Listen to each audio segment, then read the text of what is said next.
जय सिया राम। आपके अपने चैनल धार्मिक कथाएं में एक बार फिर से आप सभी का बहुत बहुत स्वागत है। आज की अपनी इस वीडियो के माध्यम से मैं आप सभी के समक्ष श्रावण सोमवार व्रत कथा प्रस्तुत कर रही हूं। तो आशा करती हूं आप सभी इस पूरी कथा का श्रवण अवश्य करेंगे।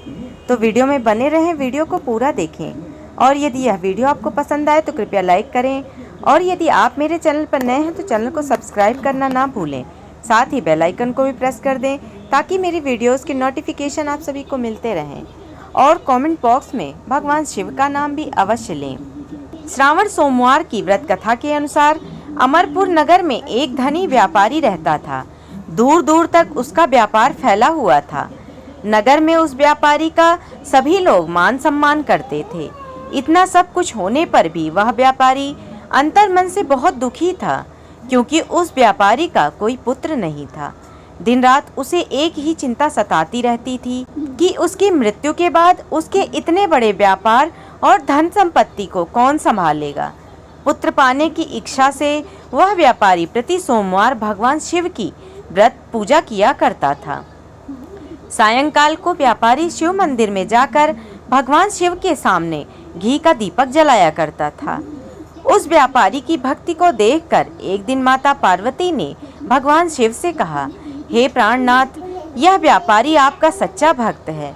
कितने दिनों से यह सोमवार का व्रत और पूजा नियमित कर रहा है। भगवान, आप इस व्यापारी की मनोकामना अवश्य पूर्ण करें।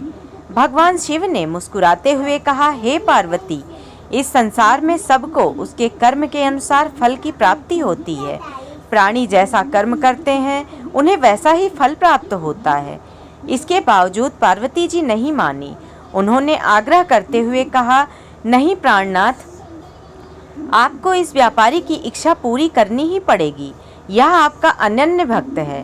प्रति सोमवार आपका विधिवत व्रत रखता है और पूजा अर्चना के बाद आपको भोग लगाकर एक समय भोजन ग्रहण करता है। आपको इसे पुत्र प्राप्ति का वरदान देना ही होगा। पार्वती जी का इतना आग्रह देखकर भगवान शिव ने कहा, तुम्हारे आग्रह पर मैं इस व्यापारी को पुत्र प्राप्ति का वरदान देता हूँ, लेकिन इसका पुत्र 16 वर्ष से अधिक जीवित नहीं रहेगा। उसी रात भगवान शिव ने स्वप्न में उस व्यापारी को दर्शन देकर उसे पुत्र प्राप्ति का वरदान दिया और उसके पुत्र के 16 वर्ष तक जीवित रहने की भी बात बतलाई।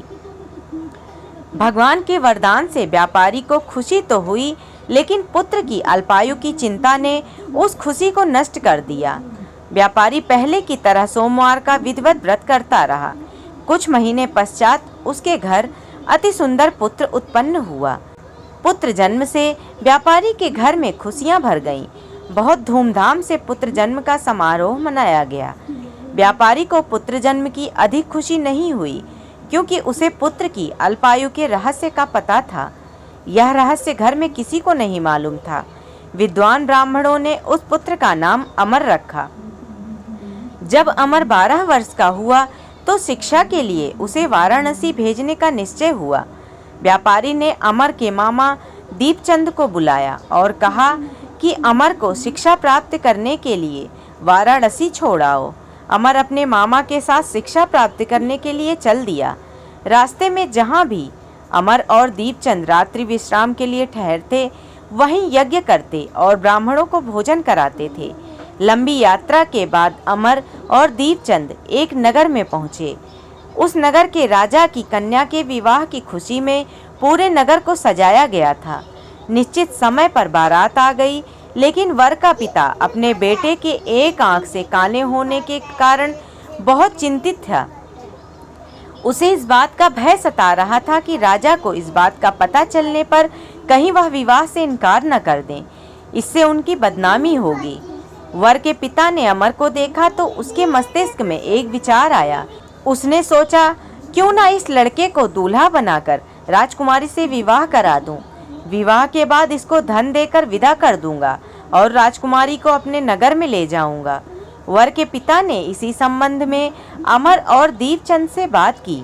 दीपचंद ने धन मिलने के लालच में वर के पिता की बात स्वीकार कर ली। अमर को दूल्हे के वस्त्र पहनाकर राजकुमारी चंद्रिका से विवाह करा दिया गया। राजा ने बहुत सा धन देकर राजकुमारी को विदा किया। अमर जब लौट रहा था तो सच नहीं छिपा सका। उसने राजकुमारी की ओढ़नी पर लिख दिया, राजकुमारी चंद्रिका, तुम्हारा विवाह तो मेरे साथ हुआ था।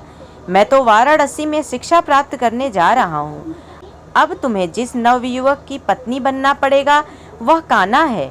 जब राजकुमारी ने अपनी ओढ़नी पर लिखा हुआ पढ़ा तो उसने काने लड़के के साथ जाने से इनकार कर दिया। राजा ने सब बातें जानकर राजकुमारी को महल में रख लिया। उधर अमर अपने मामा दीपचंद के साथ वाराणसी पहुंच गया। अमर ने गुरुकुल में पढ़ना शुरू कर दिया। जब अमर की आयु 16 वर्ष पूरी हुई तो उसने एक यज्ञ किया। यज्ञ की समाप्ति पर ब्राह्मणों को भोजन कराया और खूब अन्न वस्त्र दान किए। रात को अमर अपने शयन कक्ष में सो गया। शिव के वरदान के अनुसार शयनावस्था में ही अमर के प्राण पखेरु उड़ गए। सूर्योदय पर मामा अमर को मृत देखकर रोने पीटने लगा। आसपास के लोग भी एकत्र होकर दुख प्रकट करने लगे। मामा के रोने विलाप करने के स्वर समीप से गुजरते हुए भगवान शिव और माता पार्वती ने भी सुने। पार्वती जी ने भगवान से कहा, प्राणनाथ, मुझे इसके रोने के स्वर सहन नहीं हो रहे हैं। आप इस व्यक्ति के कष्ट अवश्य दूर करें। भगवान शिव ने पार्वती जी के साथ अदृश्य रूप में समीप जाकर अमर को देखा तो पार्वती जी से बोले, पार्वती, यह तो उसी व्यापारी का पुत्र है। मैंने इसे 16 वर्ष की आयु का वरदान दिया था। इसकी आयु तो पूरी हो गई। पार्वती जी ने फिर भगवान शिव से निवेदन किया, हे प्राणनाथ, आप इस लड़के को जीवित करें, नहीं तो इसके माता पिता पुत्र की मृत्यु के कारण रो रो कर अपने प्राणों का त्याग कर देंगे। इस लड़के का पिता तो आपका परम भक्त है। वर्षों से सोमवार का व्रत करते हुए आपको भोग लगा रहा है।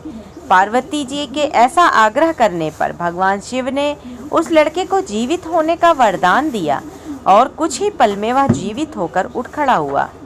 शिक्षा समाप्त करके अमर मामा के साथ अपने नगर की ओर चल दिया। दोनों चलते हुए उसी नगर में पहुंचे जहां अमर का विवाह हुआ था। उस नगर में भी अमर ने यज्ञ का आयोजन किया। समीप से गुजरते हुए नगर के राजा ने यज्ञ का आयोजन देखा। राजा ने अमर को तुरंत पहचान लिया।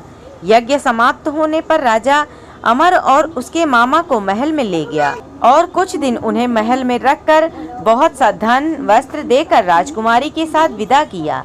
रास्ते में सुरक्षा के लिए राजा ने बहुत से सैनिकों को भी साथ भेजा। दीपचंद ने नगर में पहुंचते ही एक दूत को घर भेजकर अपने आगमन की सूचना भेजी। अपने बेटे अमर के जीवित वापस लौटने की सूचना से व्यापारी बहुत प्रसन्न हुआ। व्यापारी ने अपनी पत्नी के साथ स्वयं को एक कमरे में बंद कर रखा था। भूखे प्यासे रहकर व्यापारी और उसकी पत्नी बेटे की प्रतीक्षा कर रहे थे। उन्होंने प्रतिज्ञा कर रखी थी कि यदि उन्हें अपने बेटे की मृत्यु का समाचार मिला तो दोनों अपने प्राण त्याग देंगे। व्यापारी अपनी पत्नी और मित्रों के साथ नगर के द्वार पर पहुंचा। अपने बेटे के विवाह का समाचार सुनकर पुत्रवधू राजकुमारी चंद्रिका को देखकर उसकी खुशी का ठिकाना न रहा। उसी रात भगवान शिव ने व्यापारी के स्वप्न में आकर कहा, हे श्रेष्ठी, मैंने तेरे सोमवार के व्रत करने और व्रत कथा सुनने से प्रसन्न होकर तेरे पुत्र को लंबी आयु प्रदान की है। व्यापारी बहुत प्रसन्न हुआ। सोमवार का व्रत करने से व्यापारी के घर में खुशियां लौट आईं। शास्त्रों में लिखा है कि जो स्त्री पुरुष सोमवार का विधिवत व्रत करते हैं और व्रत कथा सुनते हैं, उनकी सभी इच्छाएं पूरी होती हैं। इसी प्रकार भगवान शिव की कृपा दृष्टि अपने भक्तों पर सदैव बनी रहे। इसी कामना के साथ आज की यह वीडियो मैं समाप्त कर रही हूँ। धन्यवाद।